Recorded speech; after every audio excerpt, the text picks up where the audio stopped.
വന്നിട്ട് എനിക്ക് സന്ധിവേദനയാണ് അപ്പൊ ഇപ്പുറത്തിരിക്കുന്ന ആള് പറയും അന്ന് അത് യൂറിക് ആസിഡ് ആയിരിക്കും, വേഗം തന്നെ യൂറിക് ആസിഡ് ചെക്ക് ചെയ്തു എന്ന് പറയും.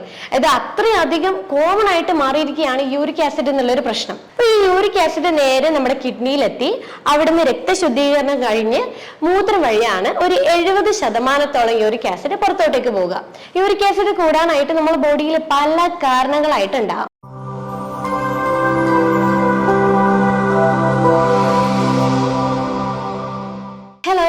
ഞാൻ doctor Ashna's wellness clinic, Kannur, Koothuparamba. നമ്മുടെ ക്ലിനിക്കിൽ യൂറിക് ആസിഡിന്റെ പ്രശ്നങ്ങളായിട്ട് ഒത്തിരി അധികം ആളുകൾ വന്നിട്ടുണ്ട്. അപ്പോൾ അവരുടെ പ്രശ്നം എന്ന് പറയുമ്പോൾ ഒന്നുകിൽ നമ്മുടെ കാലിന്റെ തള്ളവിരലിന്റെ ഭാഗത്ത് വേദനയും അതുപോലെ ഉപ്പൂറ്റി ആ മടമ്പ് ഭാഗത്ത് നീർക്കെട്ടൊക്കെ വന്നിട്ട് നടക്കാൻ പറ്റാത്തൊരു സ്റ്റേജിലായിട്ടാണ് കുറേ അധികം പേഷ്യൻസ് വന്നിട്ടുണ്ടായിരുന്നത്. അപ്പോൾ ഇന്നത്തെ വീഡിയോയിൽ ഞാൻ സംസാരിക്കാൻ പോകുന്നത് എങ്ങനെ എത്ര പഴക്കമുള്ള ഈ യൂറിക് ആസിഡ് എത്ര എളുപ്പത്തിൽ നമുക്ക് കുറയ്ക്കാം എന്നുള്ളൊരു കാര്യത്തെക്കുറിച്ചാണ്. നിങ്ങൾ കേട്ടതാണല്ലോ യൂറിക് ആസിഡ്. ഇപ്പൊ ഒരാള് വന്നിട്ട് എനിക്ക് സന്ധിവേദനയാണ് അപ്പൊ ഇപ്പുറത്തിരിക്കുന്ന ആള് പറയും അന്ന് അത് യൂറിക് ആസിഡ് ആയിരിക്കും, വേഗം തന്നെ യൂറിക് ആസിഡ് ചെക്ക് ചെയ്തു എന്ന് പറയും. ഇത് അത്രയധികം കോമൺ ആയിട്ട് മാറിയിരിക്കുകയാണ് യൂറിക് ആസിഡ് എന്നുള്ളൊരു പ്രശ്നം. അപ്പൊ എന്താണ് യൂറിക് ആസിഡ്? ഈ യൂറിക് ആസിഡ് എന്ന് പറയുന്നത് നമ്മൾ കഴിക്കുന്ന ഭക്ഷണത്തിൽ അടങ്ങിയിരിക്കുന്ന പ്രോട്ടീനും അതുപോലെ നമ്മുടെ ശരീരത്തിലെ കോശങ്ങളിൽ അടങ്ങിയിരിക്കുന്ന പ്രോട്ടീനും നമ്മുടെ ലിവറിൽ വെച്ച് വിഘടിച്ച് അതൊരു പ്യൂറിൻ എന്ന് പറയുന്ന ഒരു ഘടകമായിട്ട് മാറും. ഈ പ്യൂറിന്റെ നാച്ചുറൽ ആയിട്ടുള്ള ഒരു വേസ്റ്റ് പ്രൊഡക്റ്റ് അല്ലെങ്കിൽ ഒരു മാലിന്യമാണ് ഈ യൂറിക് ആസിഡ് എന്ന് പറയുന്നത്. അപ്പൊ ഈ യൂറിക് ആസിഡ് നേരെ നമ്മുടെ കിഡ്നിയിലെത്തി അവിടുന്ന് രക്തശുദ്ധീകരണം കഴിഞ്ഞ് മൂത്രം വഴിയാണ് ഒരു 70% യൂറിക് ആസിഡ് പുറത്തോട്ടേക്ക് പോവുക. പക്ഷെ ബാക്കിയുള്ള ഒരു 30% യൂറിക് ആസിഡ് പുറത്തോട്ടേക്ക് പോകുന്നത് നമ്മുടെ മലം വഴിയാണ്. ഈ യൂറിക് ആസിഡ് കൂടിക്കഴിഞ്ഞാൽ നമ്മൾ പറയും അയ്യോ പ്രശ്നമാണ്, അത് പെട്ടെന്ന് കുറയ്ക്കാനുള്ള കാര്യങ്ങൾ ചെയ്തോ എന്നുള്ളത്. പക്ഷെ ഈ യൂറിക് ആസിഡ് എന്ന് പറയുന്നത് എപ്പോഴും ഒരു പ്രശ്നക്കാരനല്ല. കാരണം ഇത് നോർമൽ റേഞ്ചിൽ നിൽക്കുമ്പോഴേ ഇത് നമ്മുടെ ശരീരത്തിന് ഒത്തിരി ബെനിഫിറ്റ് ആയിട്ടുള്ള ഒരു കാര്യമാണ്. അതായത് ഈ യൂറിക് ആസിഡ് ബോഡിയിൽ ഉണ്ടെങ്കിൽ നമ്മുടെ പ്രതിരോധം കൺട്രോൾ ചെയ്ത് നമ്മുടെ ഒരു പ്രതിരോധ ശേഷി നിലനിർത്തി കൊണ്ടുപോകാൻ വേണ്ടി ഒത്തിരിയധികം സഹായിക്കുന്നുണ്ട്. അതുപോലെ ഇതൊരു ഹൈലി ആന്റി ഓക്സിഡന്റ് ആണ്. അതുപോലെ നമ്മുടെ നാഡികൾ സ്റ്റിമുലേറ്റ് ചെയ്യാൻ വേണ്ടി വരെ ഹെൽപ്പ് ചെയ്യുന്ന ഒന്നാണ് യൂറിക് ആസിഡ്. പക്ഷെ ഇത് നോർമൽ റേഞ്ചിൽ നിന്ന് കൂടുമ്പോഴാണ് യൂറിക് ആസിഡിൻ്റെതായിട്ടുള്ള പ്രശ്നങ്ങൾ നമ്മുടെ ശരീരത്തിലോട്ട് കാണിക്കുന്നത്. യൂറിക് ആസിഡ് കൂടാനായിട്ട് നമ്മുടെ ബോഡിയിൽ പല കാരണങ്ങളായിട്ടുണ്ടാകും. ആദ്യമായിട്ട് പറയുകയാണെങ്കിൽ അത് കിഡ്നി റിലേറ്റഡ് ആയിട്ടുള്ള പ്രശ്നങ്ങളായിരിക്കും. ചിലപ്പോൾ കിഡ്നിയിൽ അത് നെഫ്രൈറ്റിസ് പോലെയുള്ള കണ്ടീഷൻസോ അല്ലെങ്കിൽ കിഡ്നിയുടെ അരിപ്പകളുടെ റേറ്റ്, അതായത് ഗ്ലോമെറുലാർ ഫിൽട്രേഷൻ റേറ്റ് കുറയുമ്പോഴോ അല്ലെങ്കിൽ കിഡ്നി ഡിസീസോ അല്ലെങ്കിൽ കിഡ്നി സ്റ്റോണോ എന്തെങ്കിലും വരുമ്പോഴാണ് യൂറിക് ആസിഡ് കൂടാനുള്ള ആദ്യത്തെ കാര്യം. പിന്നെയുള്ള കാര്യം എന്ന് പറയുന്നത് ഹൈപ്പോതൈറോയിഡിസം, തൈറോയ്ഡ് റിലേറ്റഡ് ആയിട്ടുള്ള പ്രശ്നങ്ങൾക്ക് യൂറിക് ആസിഡ് കൂടുതലായിരിക്കും.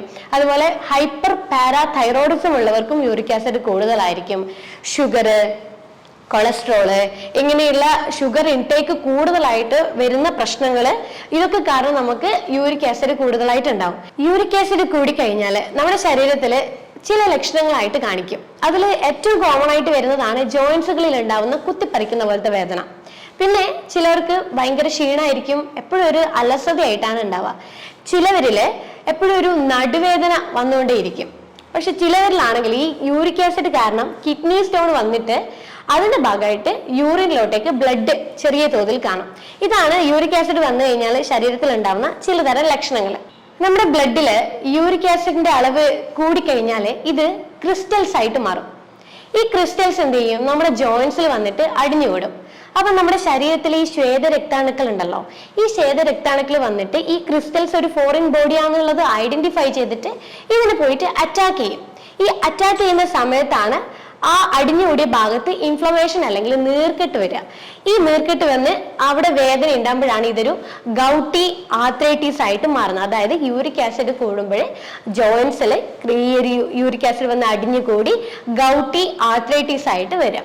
ഇത് തുടക്കത്തിൽ കണ്ടുവരുന്നത് നമ്മുടെ കാലിലെ തള്ളവിരലിന്റെ ഭാഗത്തായിട്ടാണ് ഈ ഒരു യൂറിക് ആസിഡ് കൂടിയിട്ടുള്ള ഫസ്റ്റത്തെ വേദന ഉണ്ടാവും. ഇതൊരു കുത്തിപ്പറിക്കുന്ന പോലത്തെ വേദനയും അതുപോലെ ഒരു മരവിപ്പൊക്കെ ആ ഒരു ഭാഗത്തായിട്ട് ഉണ്ടാവും.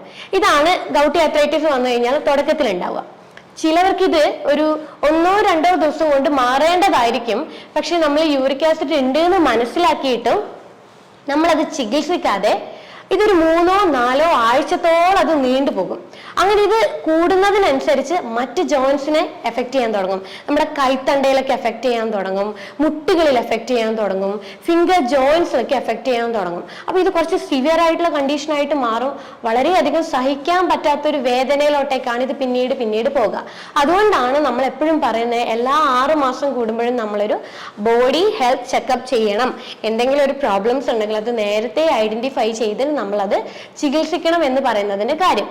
ചില ആളുകളിലാണെങ്കിൽ ഈ യൂറിക് ആസിഡ് വന്നു കഴിഞ്ഞാലും ലക്ഷണങ്ങൾ ഉണ്ടാവില്ല. അങ്ങനെയുള്ളവരാണ് ഇത് തിരിച്ചറിയാണ്ട് പോകുന്നത്. അപ്പൊ ഇത് തിരിച്ചറിയാതെ പോകുന്നതോറും ഇത് പിന്നീട് കോംപ്ലിക്കേഷൻസ് ആയിട്ടാണ് മാറാം. ഇത് കോംപ്ലിക്കേഷൻ ആകുമെന്ന് പറയുമ്പോൾ അത് ഹൃദ്രോഗവും രക്തസമ്മർദ്ദം പോലുള്ള പ്രശ്നങ്ങളിലോട്ടേക്കാണ് നീണ്ടുപോകുന്നത്. അപ്പൊ നമ്മളെപ്പോഴും ഏതെങ്കിലും ഭക്ഷണത്തിൽ നമ്മൾക്ക് എന്തെങ്കിലും ഡയറ്റ് മോഡിഫിക്കേഷൻ ചെയ്യുന്നുണ്ടെങ്കിൽ നമ്മൾ തീർച്ചയായും മനസ്സിലാക്കുക, കൂടുതലായിട്ട് നേരത്തെ ഞാൻ പറഞ്ഞ പോലെ കൂടുതലായിട്ട് പ്രോട്ടീൻ എന്തെങ്കിലും കഴിക്കുന്നുണ്ടെങ്കിൽ അതെപ്പോഴും മിതമായി കൊണ്ടുവരിക. അത്തരം കാര്യങ്ങളൊക്കെ നമ്മൾ എപ്പോഴും ശ്രദ്ധിച്ചിരിക്കേണ്ടതായിട്ടുള്ള കാര്യങ്ങളാണ്. പിന്നെ പറയുകയാണെങ്കിൽ സ്ത്രീകള് ഈ പീരീഡ്സ് ആയിക്കൊണ്ടിരിക്കുന്ന സ്ത്രീകളിൽ എപ്പോഴും യൂറിക് ആസിഡ് ഒരു ബാലൻസ് ലെവലിലാണ് ഉണ്ടാവുക. കാരണം ഈസ്ട്രോജൻ എന്നൊരു സ്ത്രീ ഹോർമോൺ ഉണ്ട്.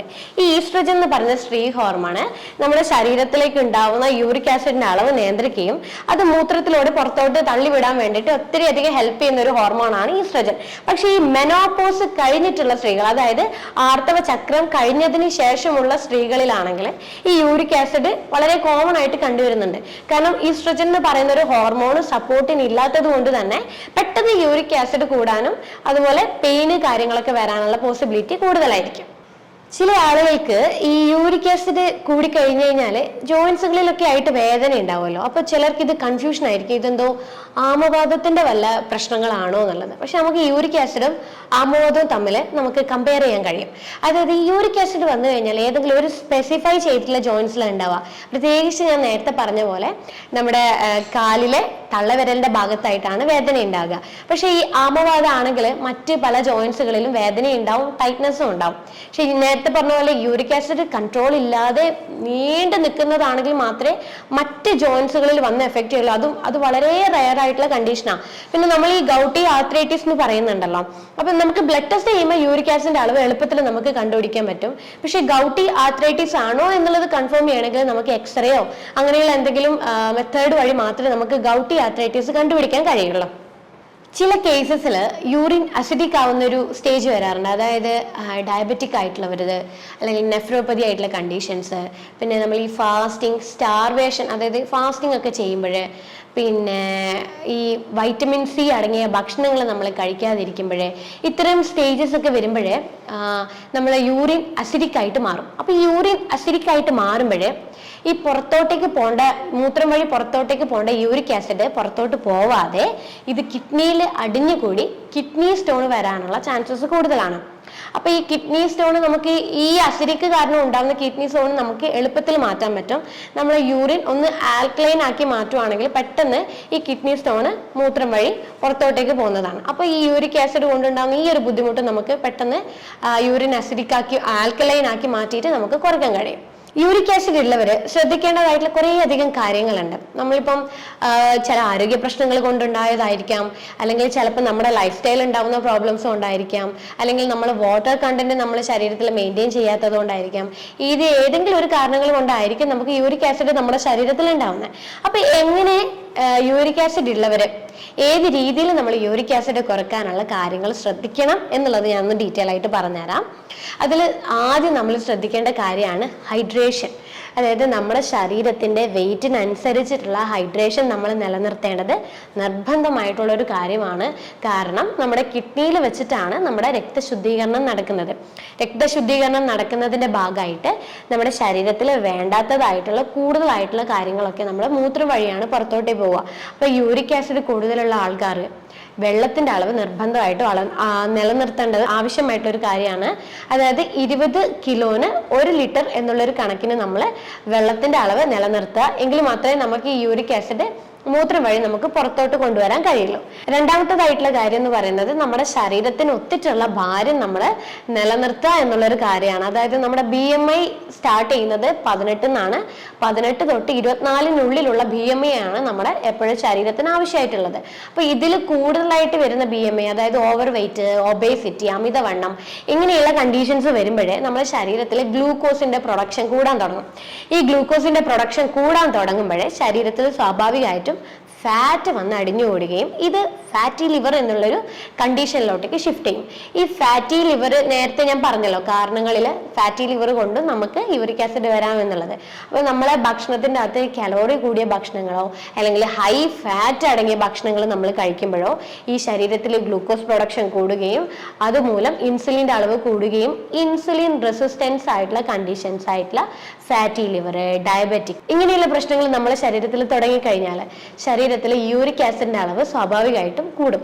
കാരണം യൂറിക് ആസിഡ് എന്ന് പറയുന്നത് ഒരു മെറ്റബോളിസമായി റിലേറ്റഡ് ആയിട്ടുള്ള ഒരു ബുദ്ധിമുട്ടാണ്. അപ്പൊ നമ്മൾ ശരീരത്തിന് ഒത്തിട്ടുള്ള ഒരു ഭാരം നിലനിർത്താൻ വേണ്ടിയിട്ട് നമ്മൾ ശ്രദ്ധിക്കുക. മൂന്നാമത്തെ മെത്തേഡ് എന്ന് പറയുന്നത് നമുക്ക് ആപ്പിൾ സൈഡർ വിനേഗർ. ഈ ആപ്പിൾ സൈഡർ വിനേഗർ എന്ന് കേൾക്കുമ്പോൾ വിനേഗർ ആയതുകൊണ്ട് നമുക്ക് ഇത് അസിഡിക് ആവില്ലേ, യൂറിക് ആസിഡിന്റെ പ്രശ്നമാവില്ലേ എന്ന് നമ്മൾ പൊതുവെ ചിന്തിക്കും. പക്ഷെ അങ്ങനെയല്ല. നമ്മൾ ഈ ആപ്പിൾ സൈഡർ വിനേഗർ കഴിക്കുമ്പോഴേ ആപ്പിൾ സൈഡർ വിനേഗറിൽ അടങ്ങിയിരിക്കുന്ന മാലിക് ആസിഡ് നമ്മുടെ ശരീരത്തിന്റെ യൂറിക് ആസിഡ് പുറത്തോട്ടേക്ക് തള്ളിവിടാൻ വേണ്ടിയിട്ട് ഒത്തിരി അധികം ബെനിഫിറ്റ് ആയിട്ടുള്ള കാര്യമാണ്. അതായത് ദിവസം 1-2 ടീസ്പൂണ് ഒരു ഗ്ലാസ് വെള്ളത്തിൽ നമ്മൾ മിക്സ് ചെയ്തിട്ട് ഒരു നേരം നമ്മൾ ദിവസവും കഴിക്കുന്നത് യൂറിക് ആസിഡ് കുറയാൻ വേണ്ടിയിട്ട് വളരെ ബെനിഫിറ്റ് ആയിട്ടുള്ള ഒരു കാര്യമാണ്. നാലാമത്തെ കാര്യം എന്ന് പറയുന്നത് ഞാൻ നേരത്തെ പറഞ്ഞതുപോലെ ഈ ഹൈ ഫ്രക്ടോസ് അടങ്ങിയിട്ടുള്ള ഭക്ഷണങ്ങൾ, അതായത് ചിലപ്പോൾ തേനാവാം, അല്ലെങ്കിൽ ഫ്രൂട്ട്സ് കൂടുതലായിട്ട് എടുക്കുന്നവരാവാം, അല്ലെങ്കിൽ ഡ്രിങ്ക്സ്, ഈ കാർബണേറ്റഡ് ആയിട്ടുള്ള ഡ്രിങ്ക്സ് കഴിക്കുന്നവരാവാം. അങ്ങനെയുള്ളവരൊക്കെ ഇത്തരം ഫുഡുകൾ ഫുള്ളായിട്ട് സ്റ്റോപ്പ് ചെയ്യാൻ വേണ്ടി ശ്രമിക്കുക. ഈ കാർബണേറ്റഡ് ഡ്രിങ്ക്സിലൊക്കെ ഹൈ പ്യൂറിൻ അളവ് കൂടുതലായിരിക്കും. അതുകൊണ്ട് തന്നെ അത് ഫുള്ളായിട്ട് ജങ്ക് ഫുഡ്സ് കാര്യങ്ങളൊക്കെ ഫുള്ളായിട്ട് സ്റ്റോപ്പ് ചെയ്യാൻ വേണ്ടി ശ്രമിക്കുക. പിന്നെ ഈസ്റ്റ് അടങ്ങിയ ഭക്ഷണങ്ങൾ നമ്മൾ ഫുള്ളായിട്ട് നിർത്തുക. അതായത് കേക്ക്, ബ്രെഡ്സ്, ആൽക്കഹോൾ ഇങ്ങനെയുള്ള കാര്യങ്ങളൊക്കെ നിർബന്ധമായിട്ട് നമ്മൾ ഭക്ഷണത്തിൽ നിന്ന് ഒഴിവാക്കാൻ വേണ്ടി ശ്രമിക്കുക. പിന്നെ ഈ വൈറ്റമിൻ സി റിച്ച് ആയിട്ടുള്ള ഫ്രൂട്ട്സ് ഉണ്ടല്ലോ, പ്രത്യേകിച്ച് ചെറുനാരങ്ങ. ഡെയിലി ഒരു ഗ്ലാസ് ചെറുനാരങ്ങ വെള്ളം നമ്മൾ വെറും വയറ്റിൽ ദിവസവും കഴിക്കുന്നത് യൂറിക് ആസിഡ് കുറയാൻ വേണ്ടിയിട്ട് വളരെ ബെനിഫിറ്റ് ആയിട്ടുള്ള ഒരു കാര്യമാണ്. കാരണം ഈ വൈറ്റമിൻ സി എന്ന് പറയുന്നത് ആന്റി ഓക്സിഡന്റ് ആണ്. അപ്പൊ ഈ ആന്റി ഓക്സിഡൻസ് നമ്മളെ ബോഡിയിൽ ഉണ്ടാവുന്ന ഓരോ തരത്തിലുള്ള പ്രശ്നങ്ങൾ പുറത്തോട്ടേക്ക് കളയാൻ വേണ്ടിയിട്ട് ഹെൽപ്ഫുൾ ആണ്. അതുകൊണ്ട് തന്നെ വൈറ്റമിൻ സി റിച്ച് ആയിട്ടുള്ള ഫ്രൂട്ട്സ്, പൈനാപ്പിള്, അതുപോലെ ലെമൺ, ഓറഞ്ച് ഇങ്ങനെയുള്ള കാര്യങ്ങളൊക്കെ നമ്മൾ നന്നായിട്ട് ഭക്ഷണത്തിൽ ഉൾപ്പെടുത്താൻ വേണ്ടി ശ്രമിക്കുക. പിന്നെ ഈ ചെറീസ് ഉണ്ടല്ലോ, ചെറീസ് ഒക്കെ ദിവസവും കഴിക്കുന്നത് വളരെ നല്ലതാണ്. ചെറീസിന്റെ ജ്യൂസ് ഒരു 10-15ഓളം ചെറീസ് ദിവസവും കഴിക്കുന്നത് യൂറിക് ആസിഡ് പുറത്തോട്ടേക്ക് കുറയാൻ വേണ്ടിയിട്ട് സഹായിക്കുന്നുണ്ട്. പിന്നെ നല്ലപോലെ നമ്മൾ ഫൈബർ റിച്ച് ആയിട്ടുള്ള ഭക്ഷണങ്ങൾ കഴിക്കാൻ വേണ്ടി ശ്രമിക്കുക. അതായത് വെജിറ്റബിൾസ് നല്ല രീതിയിൽ ഭക്ഷണത്തിൽ ഉൾപ്പെടുത്തുക. വെജിറ്റബിൾസ് നല്ല രീതിയിൽ നമ്മൾ ഉൾപ്പെടുത്തുമ്പോഴേ നമ്മളെ യൂറിൻ നല്ലപോലെ ആൽക്കലൈൻ ആവാൻ തുടങ്ങും. യൂറിൻ ആൽക്കലൈൻ ആവാൻ തുടങ്ങുമ്പോൾ സ്വാഭാവികമായിട്ടും നമ്മുടെ യൂറിക് ആസിഡ് പുറത്തോട്ടേക്ക് തള്ളിവിടാൻ വേണ്ടി വളരെ ബെനിഫിറ്റ് ആയിട്ടുള്ള ഒരു കാര്യമാണ്. പിന്നെ നമുക്ക് ചെറിയ കുറച്ച് റെമഡികൾ നോക്കാം. അതായത് ഈ യൂറിക് ആസിഡ് ഫേസ് ചെയ്യുന്നവർ എപ്പോഴും ഒരു എന്തെങ്കിലും ഒരു ടിപ്സോ കാര്യങ്ങളോ ഉണ്ടോ എന്നുള്ളത് ചോദിക്കുക. എപ്പോഴും അത് ചോദിക്കുന്ന ഒരു കാര്യമാണ്. അപ്പൊ നമുക്ക് വീട്ടിലിരുന്നുകൊണ്ട് തന്നെ ചില റെമഡീസ് വെച്ചിട്ട് നമുക്ക് യൂറിക് ആസിഡ് നാച്ചുറലി കുറയ്ക്കാൻ പറ്റും. അതായത് ഈ ചിറ്റമൃതം എന്ന് കേട്ടിട്ടുണ്ടല്ലോ, നമ്മുടെ ചില വീട്ടിലൊക്കെ വളരെ കോമൺ ആയിട്ട് കാണുന്നതാണ് ചിറ്റമൃതം. ഇതിന് ഷുഗർ വള്ളി എന്ന് പറയും. പക്ഷേ ഈ ചിറ്റമൃതം എന്ന് പറയുമ്പോഴേ അത് നമ്മളെ ശരീരത്തിൽ ഉണ്ടാവുന്ന നീർക്കെട്ട് കയറിയിട്ടുള്ള ബുദ്ധിമുട്ടുകളും ഈ ഗൗട്ടി ആർത്രൈറ്റിസിന്റെ വേദനകൾ കാര്യങ്ങളും യൂറിക് ആസിഡിന്റെ അളവും ഒക്കെ കാര്യങ്ങൾക്ക് നല്ലോണം കുറയ്ക്കാൻ വേണ്ടി ഹെൽപ്ഫുൾ ആണ്. അപ്പോൾ ഒരു തണ്ടും അതിന്റെ ഇലകളോട് കൂടിയിട്ട് നമ്മൾ ചിറ്റമൃതം എടുക്കുക. എന്നിട്ട് തലേ ദിവസം രാത്രി ഒരു ഗ്ലാസ് വെള്ളത്തിൽ നമ്മളത് പൊതിർത്ത് വെക്കുക. പിറ്റേ ദിവസം രാവിലെ ഇതൊന്ന് ചതച്ച് നമ്മൾ ഒരു ഗ്ലാസ് വെള്ളത്തിൽ ഇതൊന്ന് തിളപ്പിച്ചെടുത്ത് അത് കുറുക്കി ഒരു 1/2 ഗ്ലാസ് ആക്കി മാറ്റാം. ഈ 1/2 ഗ്ലാസ് വെള്ളം നമ്മൾ രാവിലെയും വൈകുന്നേരമായിട്ട് സ്ഥിരമായിട്ടൊരു 2 ആഴ്ചയോളം കുടിക്കുമ്പോൾ പെട്ടെന്ന് നമ്മുടെ യൂറിക് ആസിഡിന്റെ അളവ് കുറഞ്ഞ് ഈ ഗൗട്ടി ആർത്രൈറ്റിസിൻ്റെതായിട്ടുള്ള പെയിനും നീർക്കെട്ടും കാര്യങ്ങളൊക്കെ നല്ലപോലെ കുറയുന്നതാണ്. ഈ ചിറ്റമൃത് കുറച്ചല്ല വളരെയധികം കയപ്പാണ്, എന്നാലും വളരെ എഫക്റ്റീവ് ആയിട്ടുള്ള ഒരു നല്ലൊരു റെമഡിയാണ്. അപ്പോൾ ഇത് കയപ്പാണെന്ന് വെച്ച് നിങ്ങൾ കഴിക്കാതിരിക്കരുത്. യൂറിക് ആസിഡ് കുറയണമെങ്കിൽ കഴിച്ചു നോക്കൂ. 2 ആഴ്ച കൊണ്ട് തന്നെ നിങ്ങൾ യൂറിക് ആസിഡ് നോർമൽ ലെവലിലേക്ക് വരുന്നതായിരിക്കും. പിന്നെ ഒരു കാര്യം നമുക്ക് ചെയ്യാൻ പറ്റുന്നതാണ് ഈ പച്ച പപ്പായ. ഒരു തോലോട് കൂടി നമ്മളൊരു 3 കഷ്ണം പച്ച പപ്പായ എടുക്കുക. അതിനകത്തേക്ക് നമ്മളൊരു തണ്ട് ഈ കറുവപ്പട്ട ഇത് രണ്ടും നന്നായിട്ട് നമ്മളൊരു പപ്പായ ടീ പോലെ ഉണ്ടാക്കിയെടുക്കുക. ഇത് ഡെയിലി ഒരു ഗ്ലാസ് ഈ പപ്പായ ടീ കഴിക്കുന്നത് പെട്ടെന്ന് നമ്മുടെ ശരീരത്തിൽ യൂറിക് ആസിഡ് കുറയാൻ വേണ്ടിയിട്ട് വളരെ എഫക്റ്റീവ് ആയിട്ടുള്ള ഒരു ട്രീറ്റ്മെന്റ് ആണ്. ഈ പപ്പായ ടീ പെട്ടെന്ന് നമ്മുടെ ശരീരത്തിൽ അടിഞ്ഞുകൂടിയിരിക്കുന്ന യൂറിക് ആസിഡിന്റെ അളവ് കുറച്ച് ഗൗട്ടി ആർത്രൈറ്റിസ് കൊണ്ടുണ്ടാവുന്ന വേദനയൊക്കെ പെട്ടെന്ന് കുറയാൻ വേണ്ടിയിട്ട് ഒത്തിരി അധികം ബെനിഫിറ്റ് ആയിട്ടുള്ള ഒരു കാര്യമാണ് ഇത്. ഈ നേരത്തെ പറഞ്ഞ 2 കാര്യങ്ങൾ ഞാൻ എൻ്റെ പേഷ്യൻസിന് എപ്പോഴും പറഞ്ഞു കൊടുക്കുന്ന ഒരു കാര്യമാണ്. നല്ല രീതിയിൽ നിങ്ങൾക്ക് റിസൾട്ട് ലഭിക്കും. അപ്പോൾ ഞാൻ നേരത്തെ പറഞ്ഞതുപോലെയുള്ള യൂറിക് ആസിഡ് കുറയാനുള്ള കാര്യങ്ങൾ നിങ്ങൾ യൂറിക് ആസിഡ് കുറയാൻ വേണ്ടിയിട്ട് ചെയ്യുക. അതായത് ഫുഡ് കാര്യങ്ങളൊക്കെ മാറ്റം വരുത്തുക, ഫിസിക്കൽ ആക്ടിവിറ്റീസ് എല്ലാ കാര്യങ്ങളും കൂട്ടുക, അതുപോലെ വെള്ളത്തിൻ്റെ അളവ് കാര്യങ്ങളൊക്കെ നിയന്ത്രിക്കുക, ഉൾപ്പെടുത്താൻ പറ്റുന്ന ഭക്ഷണങ്ങൾ എല്ലാ കാര്യങ്ങളും ശ്രദ്ധിക്കുക. എന്നിട്ടും നിങ്ങളുടെ യൂറിക് ആസിഡ് കുറയുന്നില്ലെങ്കിൽ തീർച്ചയായിട്ടും നിങ്ങളൊരു ഡോക്ടറെ കൺസൾട്ട് ചെയ്തിട്ട് അവരൊരു അഡ്വൈസ് നേടുക. അപ്പോൾ അടുത്തൊരു ഹെൽത്ത് ടോപ്പിക്കുമായിട്ട് അടുത്ത വീഡിയോയിൽ കാണാം. അതുവരേക്കും